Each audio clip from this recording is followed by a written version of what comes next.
Well, good evening and welcome to the Wednesday night study through First Samuel. And this evening we're going to be in First Samuel chapter 21 as we continue the path of David.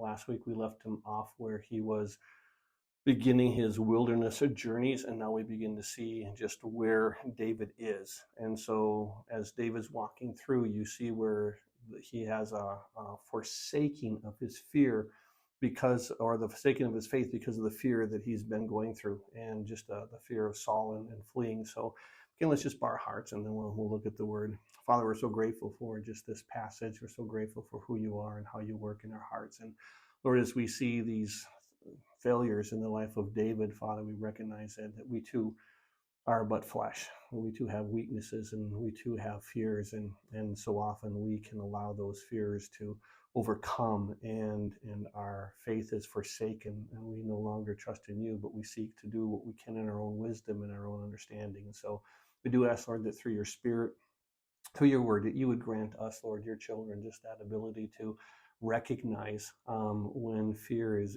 winning, when we're going back to our own flesh and our own understanding, and rather than trusting in you and your word, and just leaning on you and believing in you, and truly, Lord, letting you bring about what victories you need to bring about. So we ask that you would illuminate our hearts and our minds to yours. We ask this in Jesus' name. Amen. So through this, if you would open your Bibles to 1 Samuel chapter 21 as we begin this. And as we look to this initially, let's just look through this passage and see where it is that God has a word for us. It begins this in verse 1 of 1 Samuel 21. Now David came to Nob, to Ahimelech the priest. And Ahimelech was afraid when he met David and said to him, "Why are you alone, and no one is with you?" So David said to Ahimelech the priest, "The king has ordered me on some business, and said to me, 'Do not let anyone know anything about the business on which I send you, or what I have commanded you. And I have directed my young men to such and such a place. Now therefore, what have you on hand?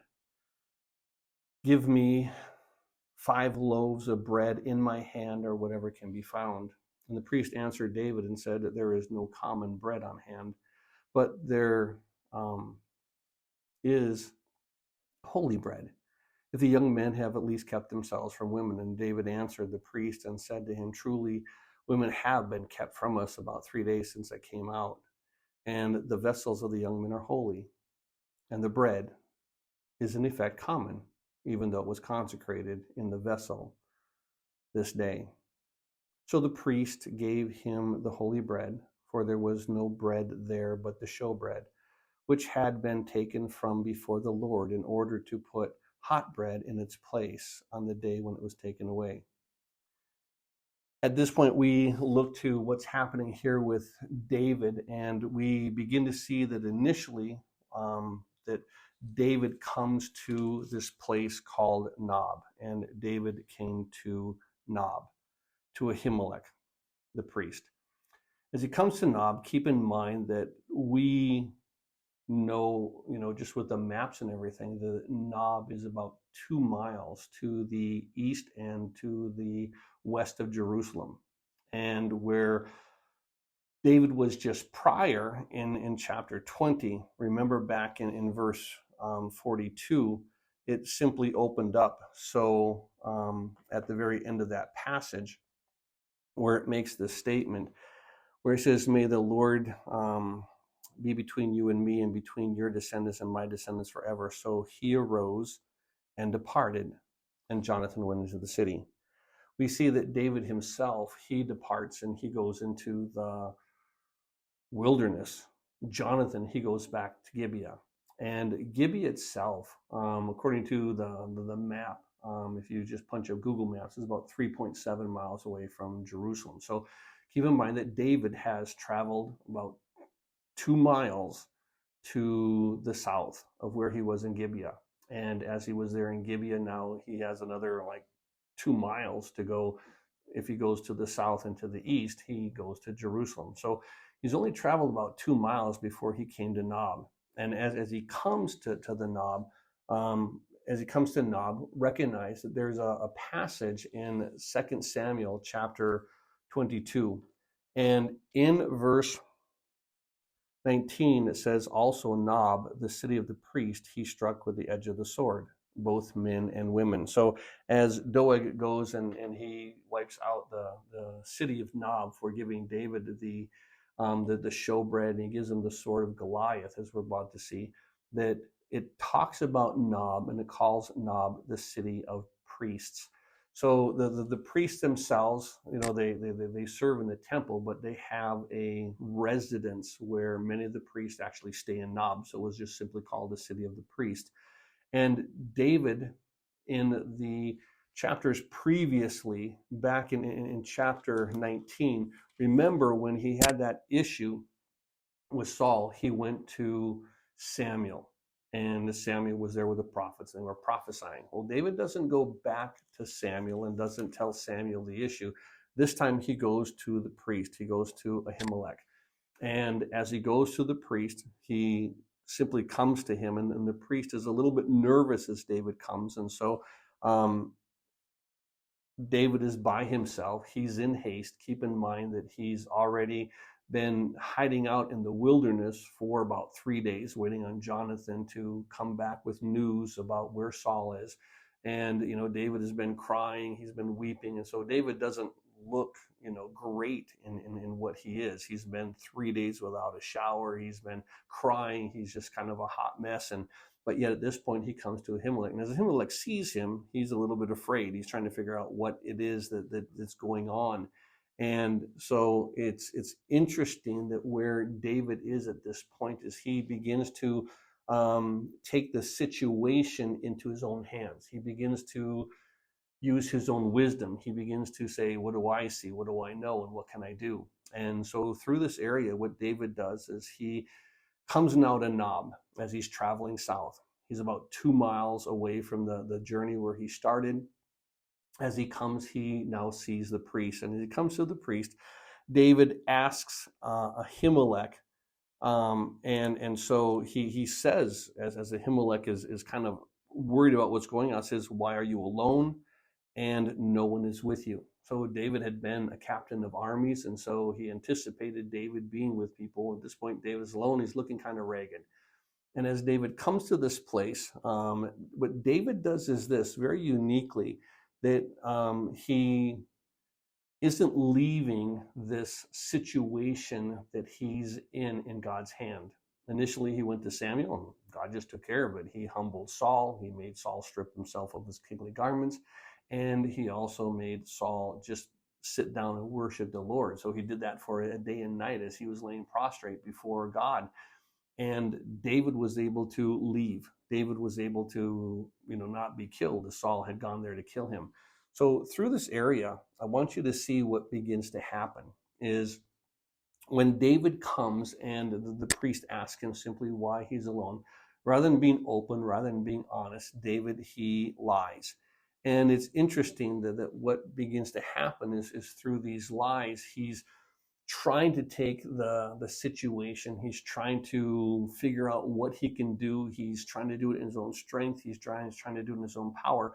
And he's not looking to the Lord. He's looking to him, and he's looking to men, and godly men. I mean, as he goes to Ahimelech. But keep in mind that this is not the first time where the children of Israel have sort of taken what's going on and put it into their own hands, trying to figure out what's going on. If you remember all the way back in 1 Samuel chapter 4, where the children of Israel were going against the Philistines, and as the Philistines were having their way with them, eventually what happens is this, that the elders in 1 Samuel chapter 4, beginning in verse 3, make this statement.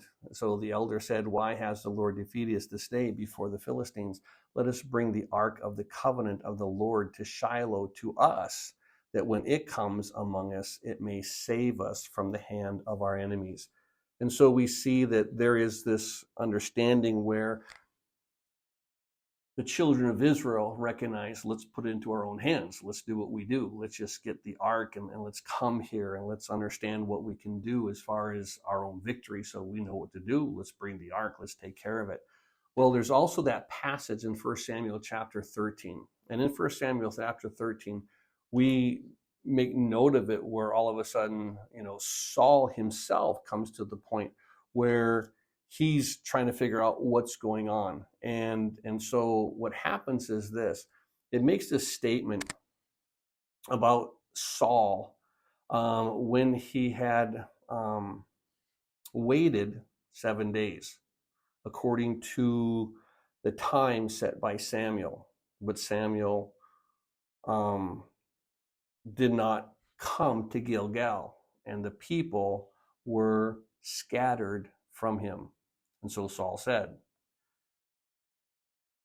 "Bring a burnt offering and a peace offering here to me." And he offered that burnt offering. And it says, now it happened as soon as he had finished presenting the burnt offering that Samuel came, and Saul went out to meet him that he might greet him. And so Saul goes out to meet Samuel, and Samuel said, "What have you done?" And Saul said, "When I saw that the people were scattered from me, and that you did not come within the days appointed, and the Philistines gathered together at Michmash, and I said, the Philistines will now come down on me at Gilgal, and I have not made supplication for the Lord. Therefore I felt compelled and offered a burnt offering." And then Samuel says to Saul, "You have done foolishly." Within this point, we see here that there are multiple times where people begin to have faith, and all of a sudden their faith wavers. Their faith wavers to think, hey, I know what I can do, and I can handle this on my own. I don't have to rely on God. I can simply do this on my own. And so there's many opportunities that we see in the scriptures of just having that understanding in our own hearts, that people begin to walk and then all of a sudden they begin to stumble. If you remember that passage, and this is an incredible one where faith meets fear and then fear meets faith again. And this is where here in Matthew chapter 14, where Jesus comes to the disciples and he's walking on the water. And eventually what happens is this, is as he's walking on the water, verse 27, verse 26 is when the disciples saw him walking on the sea, they were troubled, saying, "It is a ghost," and they cried out in fear. But immediately Jesus spoke and he says, "Be of good cheer, it is I, do not be afraid." And Peter answered him and said, "Lord, if it is you, command me to come to you on the water." So he said, "Come." And when Peter had come down out of the boat, he walked on the water to go to Jesus. But it says this in verse 30. When he saw that the wind was boisterous, he was afraid. And beginning to sink, he cried out, saying, "Lord, save me." And immediately Jesus stretched out his hand, caught him, and said to him, "O you little faith, why did you doubt?" So it's interesting that what we see is that Peter here has that same situation where immediately he has faith. Everyone was afraid, and when he saw Jesus and Jesus says, don't be afraid, then Peter says, "Okay, fine, we won't be afraid, Lord. If it's you, just command me to come out and command me to come to you." So Jesus said, "Come." But when he saw the wind, he saw the waves, and he saw that they were contrary, that they were more than what he thought he could handle, he became afraid. And in that fear, it took him away from faith, the faith of being able to walk to Jesus. And now it was the fear of, oh no, I can't walk because of the situation. I can't rely on Jesus because this is now the focal point of my attention. And as he has that fear and it begins to, and the faith is forsaken, then all of a sudden we begin to see how Peter sinks. And then he has faith once again. The faith is quick, the faith is powerful, but he simply says, "Lord, save me." And then Jesus reaches in his hand, he takes him, he pulls him from the boat. So understand that where faith versus fear, it's not an unusual thing. And there are times where faith wins out and there is no fear. And there's times where fear is going to win out and the faith struggles. The interesting thing is that sometimes when faith struggles, that you don't have to stay there. And this is the blessing. And this is what we're going to see, not necessarily in this chapter, but as we get into the next chapter, the event that took place between chapter 21 and chapter 22. And we'll be looking at that as we start next week. But I do want you to see that here, immediately what happens with David is that he comes to this point and he is fearful. He's sad. He's not knowing what's going on, and so there's a lot of questions in his mind. There's a lot of doubt, and he's running from Saul. He's running for his life. And he just left Jonathan. He travels a couple miles and he finds himself in Nob. And as he's there in Nob, Ahimelech kind of has this concern to say, hey, what's going on? Why are you alone? And uniquely what happens is this, that David lies. David lies. And there's multiple lies that he does. I do want to share with you a passage. If you're a note taker, jot it down in your Bible, that you can have this reference as you begin to read through these passages again and again. But very uniquely in 1 Peter chapter 4, verse 19, it makes this declaration. Therefore, let those who suffer according to the will of God commit their souls to him in doing good as to a faithful creator. And it talks about suffering. It talks about suffering according to the will of God. And it says, let those who suffer according to the will of God. And I love the fact he says, commit their souls to him. You commit your souls to him, and basically in doing good, you just simply say, I'm going to do the right thing.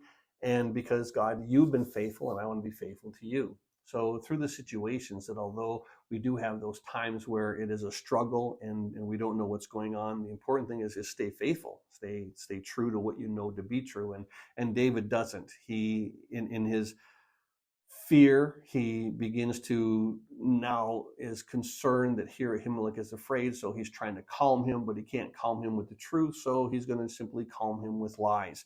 And this is what David does. So in verse 2, David said to Ahimelech the priest, the king has ordered me on some business. So David not only lies about his situation, but he also puts words into King's mouth, into King Saul's mouth, because he said, the king has ordered me on some business, and he said to me, do not let anyone know anything about the business on which I send you, or what I have commanded you, and I have directed my young men to such and such a place. And so as we see here, what David does is this, that David begins to lie. Not only does he lie about why he's there, but he puts words into the king's mouth. Now, David's lies are confusing because initially what happens is when Ahimelech looks to him, he says, why are you alone? And as David goes on, it's really interesting because there in verse 2, David initially makes the statement, the king ordered me on some business, and he said to me. And so David makes this statement. He says, well, the king sent me, and here I am. And as I'm going through this, and then he said, and I have directed my young men to such and such a place. So initially David said, yes, I was alone. And now he says, I'm not alone. And he goes on in his lies. And it's kind of confusing to see what begins to happen, because there in verse 5, David makes this statement. Then David answered the priest and said to him, truly women have been kept from us, plural. David's not alone, for about 3 days since I came out. Now he talks about singular again. So it's not since we came out, but it's I came out. And the vessels of the young men, again, you're talking about the plurality, that he's not alone. And so he says the vessels of the young men are holy. So David in his lies, he does something absolutely amazing, that his lies are about the situation, and he puts words into the king's mouth, and they're confusing. He's first he's alone, and then he's with others, and then he's with others, and then he's alone. And so it's interesting that when David lies, he's not a good one. He's not a good liar. And may that ever be so with a Christian, that we become so horrible at lying that we just simply give it up. And it's just an interesting thing that is David there? Is he alone? Is he not? And so, but not only does he claim to be alone and then with people, but he also now says the king has sent me on some business. And when the king sends me on business, it was to make haste. And so I find that interesting, that as David begins to go through this, he makes that statement. And so as he looks to this, and as he speaks to him, but he says, just so interesting, the king has ordered me on some business, and he said, do not let anyone know the business which I command you, and I've directed my young men to such and such a place. And he says, now therefore, verse 3, he says, give me 5 loaves of bread in my hand, or whatever can be found. And so the priest answered David in verse 4 and said, there is no common bread on hand, but there is holy bread, if the young men have at least kept themselves from women. And so he now says, okay, David, you have men, and so you're needing 5 loaves of bread. And so David is looking for bread not only for right now, but he's looking for it down the road because he's fleeing. He doesn't know what's about to happen. And so as he's there with Ahimelech, he tries to do as much as he can to provide for not only his now, but he tries to provide for his future as well. Well, as he does so, he makes this statement in verse 5 that David answered the priest and said to him, truly women have been kept from us about 3 days. And the vessels of the young men are holy, and the bread is in effect common, even though it was consecrated this day. And so it's just interesting to see that David here begins to really try to focus on what's going on. And so when he does come to this, he says, listen, the king has ordered me there in haste. And so I don't have a whole lot of time to prepare the things that I needed. And so with this, it's just an interesting point as David begins to go through this situation. And so when David comes to this point, not only is he confused about the situation with his food and why he doesn't have it, and why he had to flee right away and or leave the king right away, but he wasn't able to have bread, he wasn't able to have a weapon. And so where in verse 8 of 1 Samuel 21, David does make that statement. David said to Ahimelech, is there not here on hand a spear or a sword? For I have brought neither my sword nor my weapons with me, because the king's business required haste. So it's interesting that David had left so quickly that he couldn't bring food, he couldn't bring a weapon, but yet at the same time he could gather young men. And so it doesn't take long to grab a loaf of bread, it doesn't take long to strap on a sword, but he could say that I've gathered men, and I didn't have time to get food, and I didn't have time to strap on a sword. So apparently all the men that he gathered were right there with him, and they all left instantly, and none of them had weapons, none of them had food. So you begin to see how just David's lies are just catching up with him, where he's trying to make a point, but his point is being blurred by facts. And so it sounds good, it works good. And so as we look to this, I do want you to see that as David comes to this point in getting the showbread, this getting the showbread is a powerful, powerful passage. What happens is there was a point in Jesus's ministry that he actually alludes to this situation, to this event that David was in. And within this situation, there is a passage in Matthew chapter 12. In verses 1 through 8, it says, at the time Jesus went through the grain fields on the Sabbath, and his disciples were hungry and began to pluck the heads of grain to eat. And when the Pharisees saw it, they said to him, look, your disciples are doing what is not lawful to do on the Sabbath.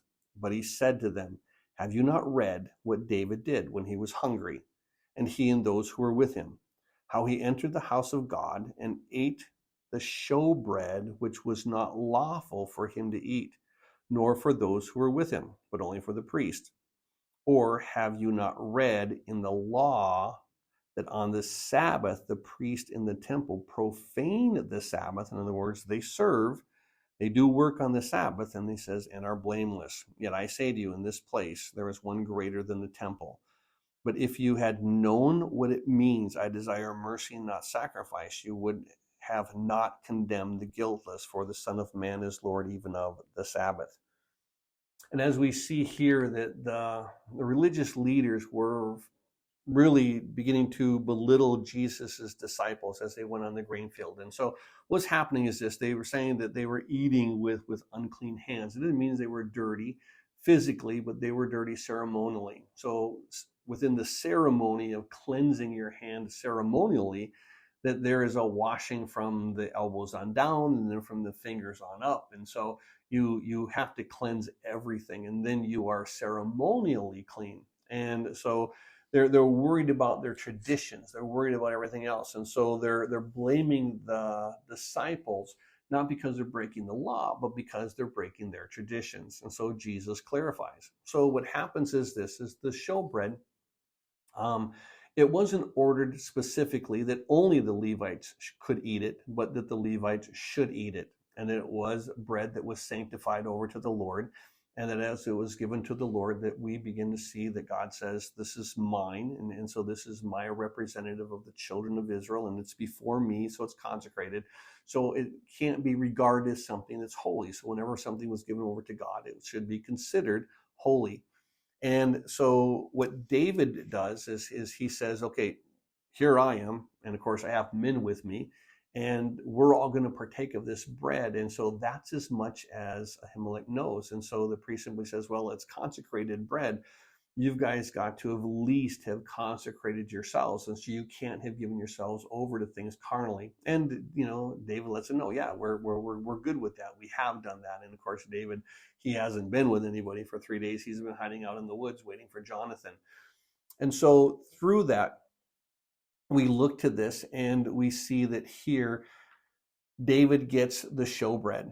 And so beautifully the Lord provides. And not only does he provide for the sustenance, it's just a great lesson for us to know that God always takes the human needs are more important than the physical aspects of just simply doing the traditions of men and trying to say, well, this is what the law says. And so keep in mind that when you have a human need, that a lot of times God will say, hey, that trumps everything. Take care of your brother, minister to them, be that good Samaritan, and seek to minister as you can.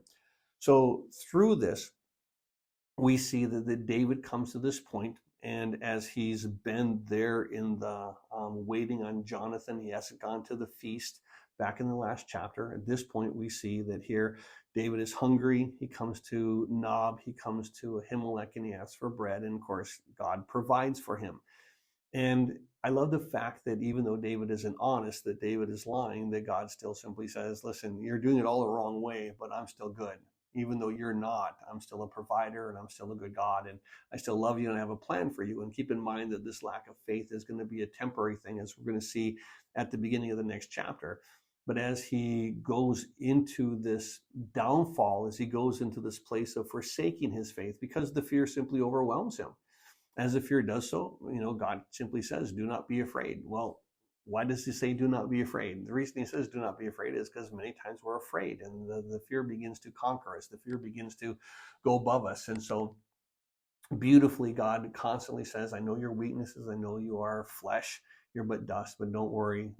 My grace, where sin abounds and where your weakness abounds, that my grace will abound even more. And so it isn't that we stay in that place, but we will find ourselves in that place. And so it isn't about going into sin and staying in that sin and practicing sin, but it is an understanding that we are weak and sometimes we'll fall into those areas of sin.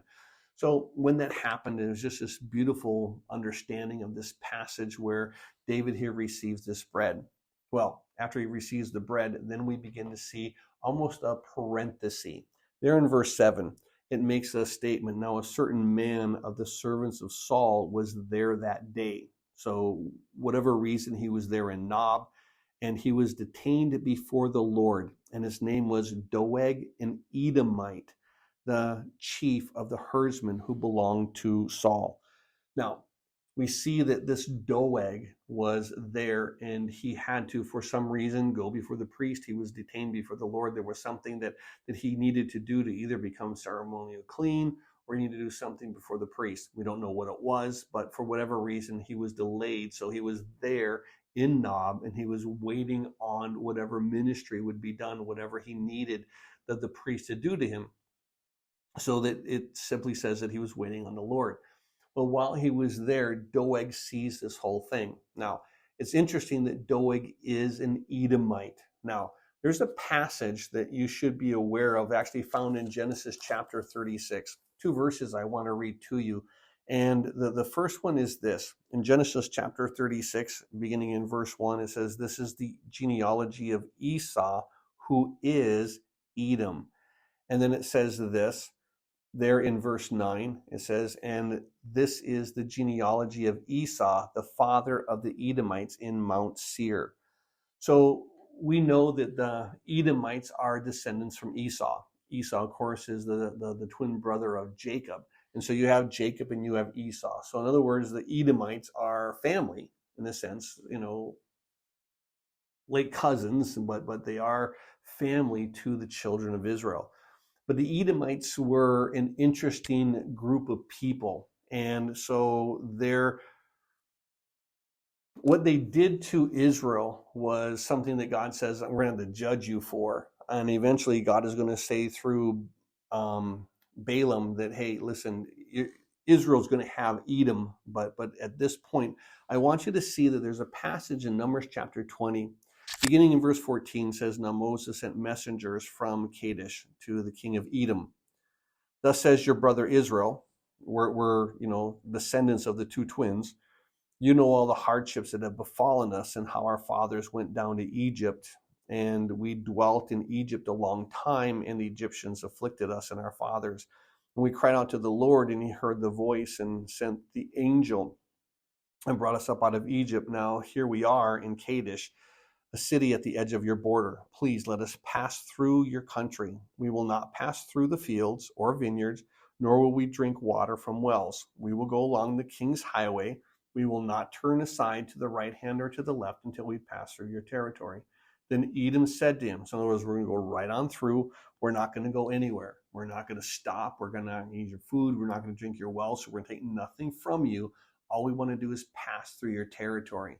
Well, at this point, there in verse 18, Edom said to him, you shall not pass through my land, lest I come out against you with the sword. So the children of Israel said to him, we will go by the highway, and if I or any livestock drink any of your water, then I'll pay for it. Please let me only pass through on foot, nothing more. And then he said, you shall not pass through. So Edom came out against them with many men and with a strong hand. Thus Edom refused to give Israel passage through his territory, so Israel turned away from him.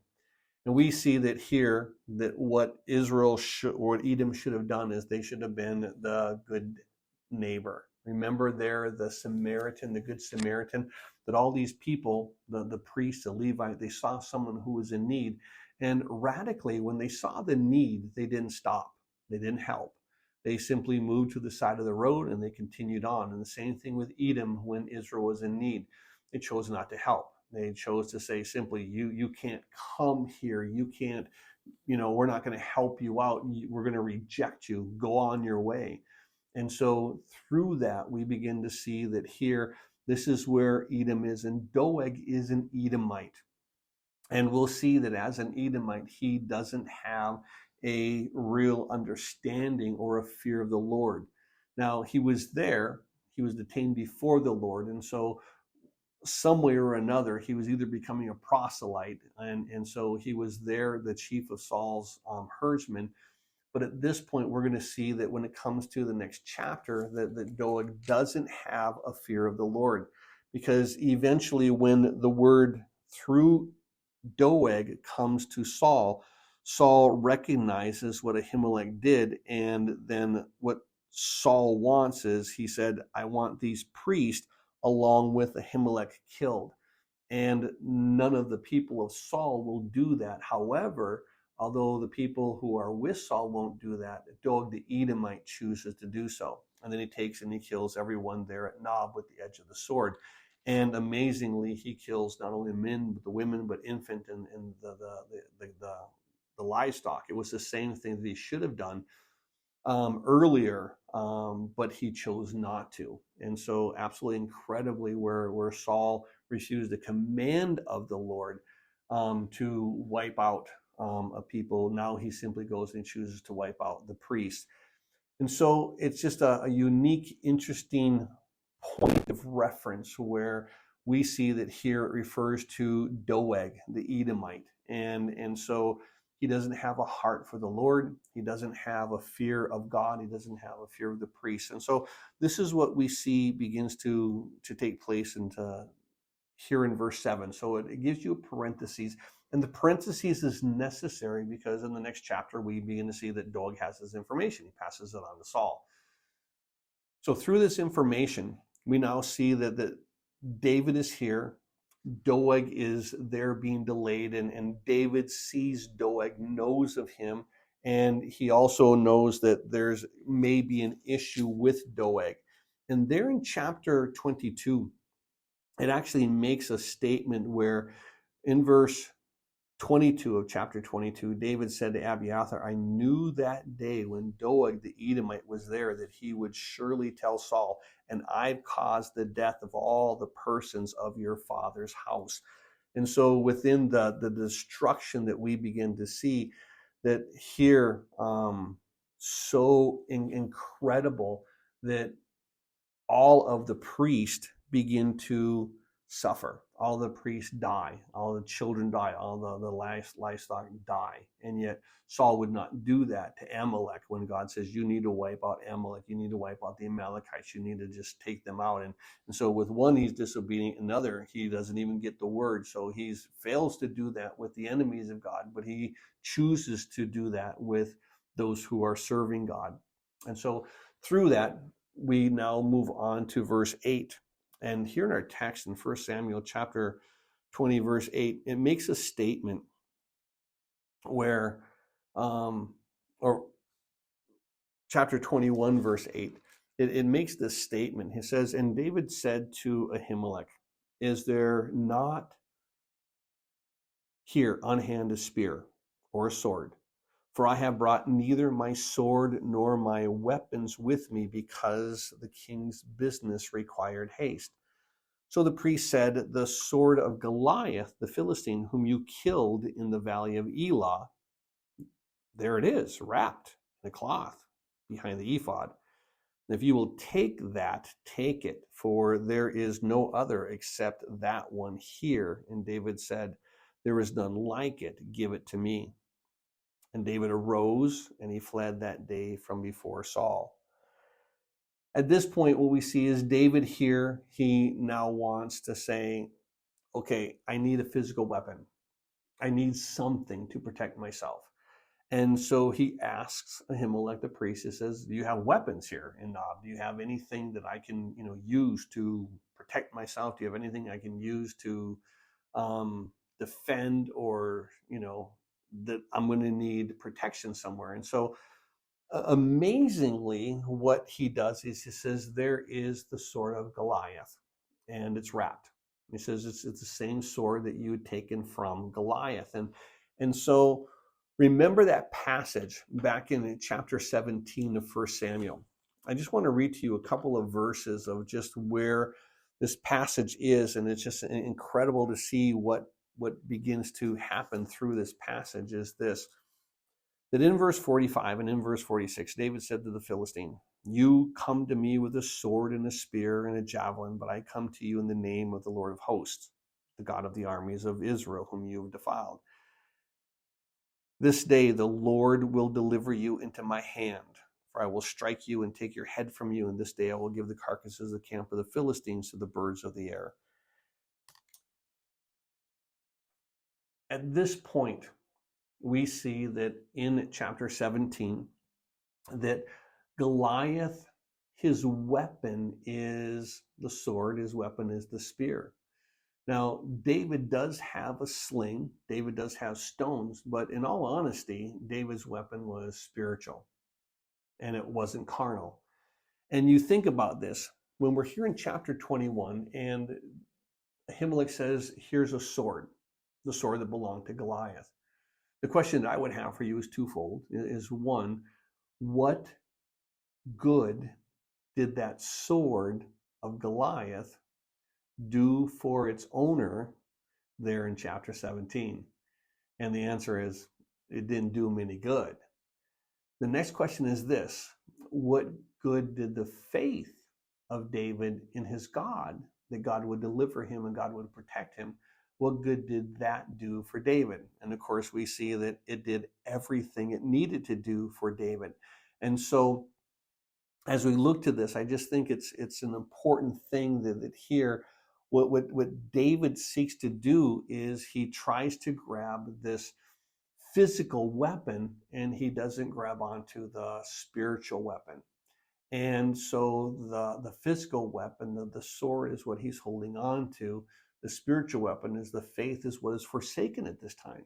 And so as that faith is forsaken, we begin to see that here David grabs this physical weapon, but he doesn't take the spiritual weapon that he had. It was so powerful back in chapter 17. He takes the physical weapon back in chapter 17 that had no effect other than when David used it as an act of faith after the Philistine was dead, that he took off the giant's head with the giant's own sword. And so through this point, I just want you to see that here's David, and he takes this sword of Goliath, and he's now holding that. This is my weapon. This is my tool. And as he takes this weapon, he takes that tool. I want you to see what he does with it. As we continue on in this passage, it declares this in verse 10, then David arose and fled that day from before Saul. And he went to Achish, the king of Gath. And the servants of Achish said to him, is this not David, the king of the land? Did they not sing of him to one another in dances, saying? And so they said, Saul has slain his thousands and David his 10,000s. Now David took these words to heart and was very much afraid of Achish, the king of Gath. And so he changed his behavior before them and pretended madness in their hands, scratched on the doors of the gate, and he let saliva fall down on his beard. Then Achish said to his servants, look, you see the man is insane. Why have you brought him to me? Have I need of a madman that you have brought this fellow to play the madman in my presence? Shall this fellow come into my house? So absolutely amazing. What David does is this. Why he does it, we're not told. That he does it, we are told. And what David chooses to do is this, that David now takes the sword of Goliath. He takes those 5 loaves of bread, and immediately what he chooses to do is David arose. He fled that day from before Saul, and he went to Achish, the king of Gath. He goes now to one of the kings of the Philistines. As he goes to Achish, it's amazing that what David does is he's either thinking maybe no one there would recognize me. I look ragged, I look haggard, but I also have the sword of the Philistine. So whether he was hiding it or it was open, but eventually they knew that it was David. Now, as David goes to the king of the Philistines, there's a passage that I want you to recognize, and I think it's important for you to grasp, because in Psalm 56, at the very beginning of Psalm 56, there's a header, there's a preface, and what the header says is this. Psalm 56, it says, to the chief musician set to silent dove in distant lands, a miktam of David when the Philistines captured him in Gath. So at this point, recognize that what David had done is David was there in Gath, and it makes that statement in Psalm 56 that David was captured. So they had literally said, you're not just a free man, you're not walking into our king, you're not walking before our king. And so literally they took him captive. And so David comes as a captive man, not a free man, there before the king. Now, as David is there before the king, all of a sudden David begins to be worried. David begins to have this fear. In Psalm 56, there's a couple of verses I want to read to you, because David makes this declaration. In verse 3, he says, whenever I am afraid, I will trust in you. And it's just a beautiful, point. In verse 4, he says, in God, I will praise his word. In God, I have put my trust. I will not fear. What can flesh do to me? And so David at this point makes this beautiful statement when he's captured. And as he's captured, keep in mind that we're looking to what David is going through here. And as he's captured, he's making this understanding to say, yeah, whenever I'm afraid, I'm going to put my faith in God. And so when I'm afraid, I'm going to trust in you. And so he makes that statement. He says simply, I put my trust in you. And in verse 9, David makes this statement through Psalm 56. So this is when I cry out to you, then my enemies will turn back. This I know because God is for me. The victory was because God was for me. And in verse 11, he says, in God I have put my trust. I will not be afraid. What can man do to me?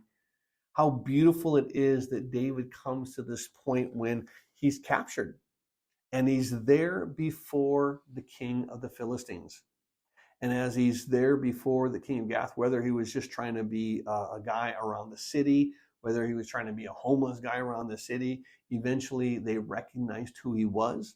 They brought him before the king, and they told the king, it's like, this is David. This is the guy who has basically, as they make a statement, is this not David, the king of the land, they say in verse 11. It's an amazing thing that David knew that he was supposed to be king. The Philistines knew that he was supposed to be king. Samuel knew that he was supposed to be king. His brothers knew that he was supposed to be king. Saul and Jonathan both knew that he was supposed to be king, but Saul is refusing to let David take the role that God had given to him. For some reason, the Philistines attribute to David that he is the king. And so they say, isn't this the one who they sing about and dance about, where they said basically, Saul has slain his thousands, David his 10,000s. And so they recognize that the power of David, they recognize the killing of David, and how, listen, even in the songs, it says that this man, David, who is before you now, has killed 10,000s of the Philistines. And as we look to that, it's just a powerful understanding of where David, in verse 12, he took the words to heart and was very much afraid of Achish, the king of Gath. And so here he is, and he's now before the king. He's now a captive before the king. But as he's there, so beautifully, just God begins to wash over him. And it's one of those things where, as David is going through this situation, that we see here so incredible that he pretends madness. And so it's almost as if, they're like, wow, why would this man come to me? Why would this man come before me?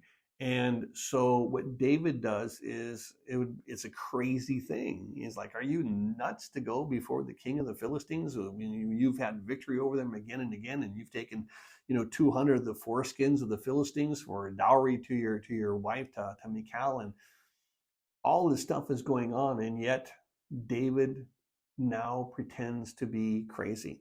He scratches at the doorpost. He allows saliva to fall down onto his beard. And keep in mind that in that time, the beard was a thing of honor, and you don't desecrate it. And here David is not caring for it. He's just pretending to be nuts. And commentaries differ. That say some say that as he learns not to be afraid, that he is before the king as a captive, that he recognizes, oh my goodness, it's through faith that he thinks I'm nuts coming here. I'm going to show him that I am nuts. And others say that this act of faith and the understanding of it comes directly afterwards. And so as he's captured, he's before the king, and initially he's playing the madman, and then as he's doing so, then he recognizes, oh, this is, the king says, what is this guy? Why do I want him here? And so we see here in verse 14 that Achish said to his servants, look, you see the man is insane. Why have you brought him to me? Have I need of madmen? And so the king looks and he says, this guy is completely out of it. This guy is completely harmless. And so there's really no reason to kill him. There's no reason to wipe him out. And so absolutely incredible as David begins to go through the situation, whether it was during his pretending to be mad or directly after pretending to be mad, that he comes to the point of saying, wow, you know what? I know what I need to do. I'm not going to be afraid of men anymore. I'm not going to be afraid of what men can do to me. And so I'm going to put my faith in God. And so during this passage, directly between chapters 21 and chapters 22, there's another psalm that you should be aware of. In Psalm 34, this beautiful psalm that opens up this, again with the header, with the preface, says, a psalm of David when he pretended madness before Abimelech, who drove him away, and he departed. At this point, he says, I pretended madness, and Ahimelech sends me away. And as he sends me away, so amazingly that David begins to recognize, what can men do? And as he departs, he says this, Psalm 34, verse 1, I will bless the Lord at all times. His praise shall continually be in my mouth. My soul shall make its boast in the Lord. Absolutely amazing that he makes this statement that, wow, I was completely wrong in what I was doing. I was trying to protect myself. I was trying to do what I could in my own strength and my own wisdom. And so he comes to this point where when he is freed, he realizes it was never me. It was never me. It wasn't what I did. It was what God did. And so beautifully and so understandably, as we see here God in his ministry, that David grasps, God, you did the work. You saved me. You redeemed me. And so he makes that beautiful statement there in verse 3, oh, magnify the Lord with me. Let us exalt his name together.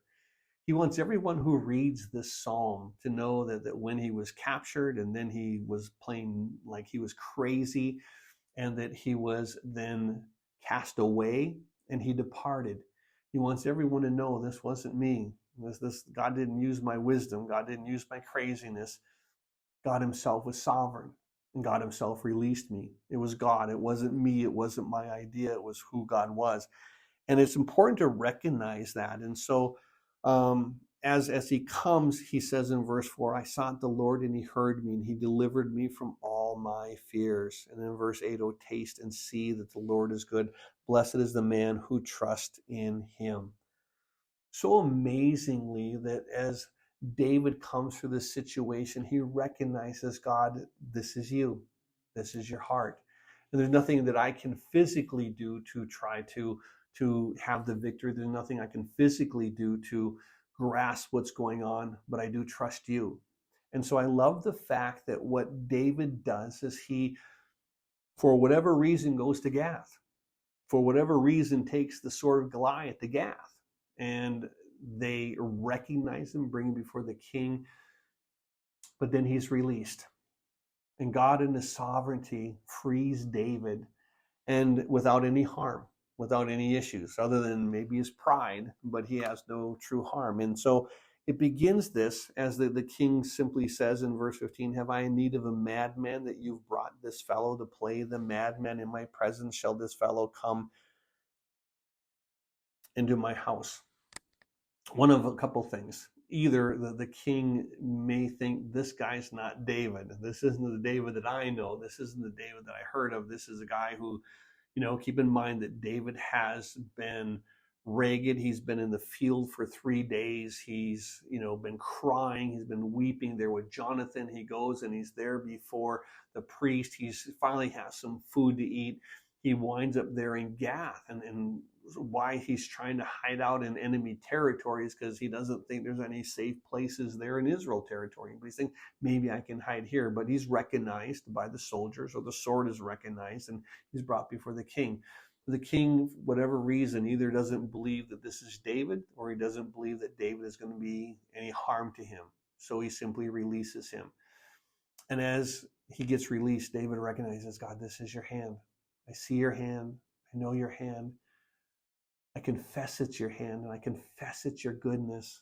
And I'm going to put my trust in you, and I'm not going to fear man.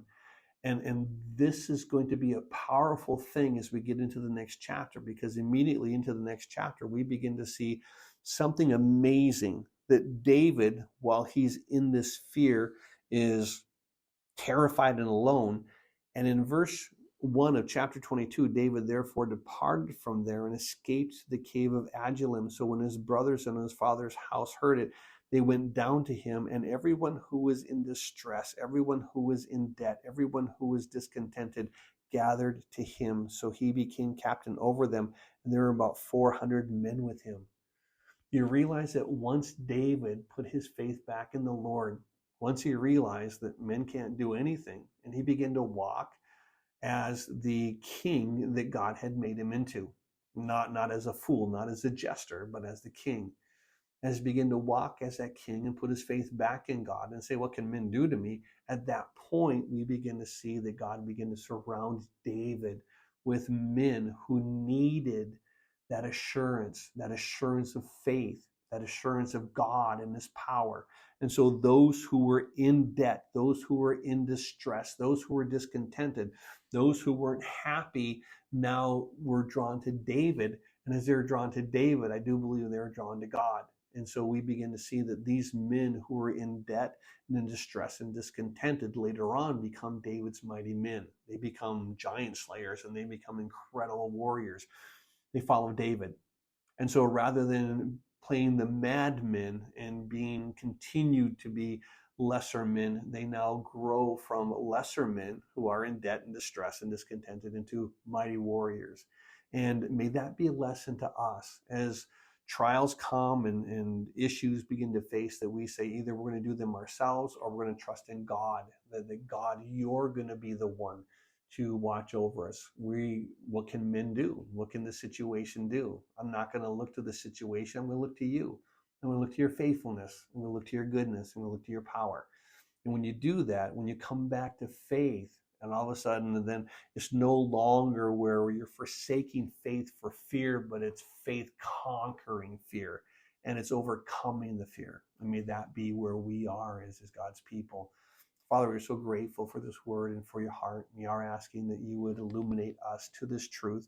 And Father, when we do have those times of fear, Father, what can situations do to us? What can men do to us? We're not going to fear that. We want to magnify you. We want to magnify your faithfulness. We want to magnify your goodness. So do the work within our hearts as you fill us with your spirit, fill us with your praises, fill us with, Father, the confidence of who you are and how you work. And then when we sink, Lord, when we sink into despair, when we sink into lack of faith, may you be the one to say, Lord, just save me. Save me again today. Pull me from this pit. And we recognize that you will lift us up. You'll put us into a place of safety, a place of security with you. We just want to commit these things to you and ask for that work in our hearts. We ask it in Jesus' name. Amen.